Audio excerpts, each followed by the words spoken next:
Germany consumes around 560 terawatt-hours of electricity per year. According to a study by Germany's Fraunhofer Research Institutes, this figure is expected to reach 2,400 terawatt-hours per year by 2050, which is not surprising, given that vehicles and heating systems are no longer to be powered by fossil fuels.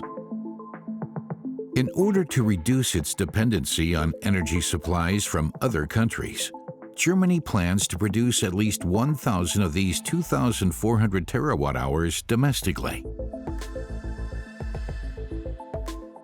But generating 1,000 terawatt-hours of electricity with solar and wind power would require 3 times the area of the federal state of Saarland. That's 2.5% of Germany's entire land area. Already, several good approaches have been developed for ways to utilize existing infrastructure to generate solar power, in order not to have to sacrifice pristine green areas to photovoltaic facilities. One concept, however, has particularly great potential and is especially environmentally friendly: energy bands. Photovoltaic modules are installed on masts to the right and left of highways or federal roads, and in windy areas supplemented by small wind turbines on the frames. If necessary, the modules can also be installed across the road. A high-voltage cable runs underground, interconnecting with carefully selected transfer points or substations in each region where the energy bands are installed. Energy bands are relatively inconspicuous and unobtrusive to views thanks to their truss poles. And anywhere they might block views, it's possible to suspend the row of poles and just keep the underground high-voltage cable running, for example, around villages, or when passing through beautiful landscapes. The solar panels can reappear on the right and left wherever they don't disturb the view. The system is extremely adaptable. Energy bands have 3 major advantages. The first advantage is nothing about them is new technology. All the components already exist. Nothing needs to be developed or researched, and they are extremely simple to install. Unlike other, somewhat more elaborate concepts, they don't require complicated structural engineering, snow load devices, drainage, or lighting concepts, and the like. Essentially, construction can start tomorrow. Installing energy bands would not even require construction sites on the highway. With a little practice, energy bands can be installed serially using modified construction vehicles, like the ones that trim the brush growing along the highway. The second big advantage is they would only be erected on land that already belongs to the public, namely 1 to 2 meters to the right and left of the motorway or federal highways, so you don't have to rely on the consent of property owners along the roadways. Again, that means their construction can begin in Germany as early as tomorrow. And the third advantage is the biggest of all. Energy bands are constantly generating energy as they run towards consumers. For example, to Frankfurt Airport, or to an industrial site.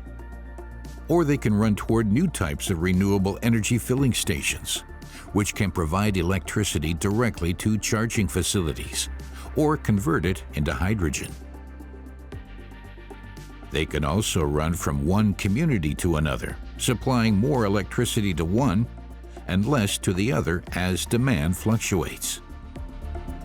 With energy bands, electricity is not produced centrally in a specific location before being allocated, but it is distributed while it is being produced, or can be forwarded to storage facilities. This principle not only shortens the distribution distances, but also structurally supports the balancing of volatility of both generation and consumption, which is one of the biggest challenges with renewables. Energy bands have a counterbalancing effect because if there are many different power consumers along an energy band route with different consumption profiles, then there is a greater chance that total power consumption will even out along the route, because not all consumers require the same amount of power at the same time. There is also volatility compensation in power generation. If you install energy bands on the motorway between Hanover and Braunschweig, for example, it may be raining in one of the two regions, while the sun is shining brightly elsewhere.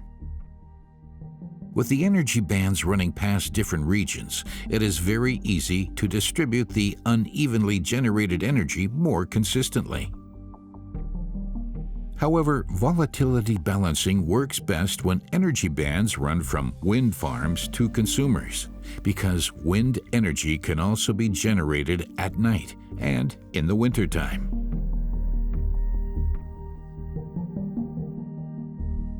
A theoretical case study conducted for two industrial companies, BASF and Heidelberg Cement, estimated that energy bands in their region could supply 5 to 6 terawatt-hours of their energy needs per year. If energy bands are connected to wind farms in the region in a theoretical simulation to compensate for volatility, a total of around 8 terawatt-hours per year could be produced. Converting some of the energy to hydrogen would also secure the fuel and power supply in the cold winter months. So if you combine solar panels with wind turbines regionally to compensate for volatility, the principle is pretty much the same as Germany's large north-south electricity line, where the focus is on wind power in the north and on solar energy in the south, only on a smaller scale, and with the advantage that the small mini lines can be set up independently of each other anywhere in the country. There is no need for a large comprehensive infrastructure project. Instead, a decentralized approach in small steps is more feasible. And energy bands can not only generate electricity themselves or receive and distribute it from large wind farms. They can also collect and transmit power from other, smaller electricity producers along their route. Once all the energy bands are functioning in a decentralized but simultaneously networked system, the result is like an energy internet. Of course, the connections need to be controlled by technical protocols and ongoing mutual clearing. This would make the energy bands the basic foundation for a new smart grid in Germany and throughout Europe. So, if we put energy bands on 80% of our highway routes and 65% of our federal roadways, we could generate over 200 terawatt-hours of electricity per year in Germany, as well as transmit significant amounts of locally produced electricity via the energy band smart grid, and not just in 2050, but just a few years from now. With energy bands, large quantities of electricity can be produced quickly, flexibly, cost-effectively, and in an extremely environmentally friendly manner.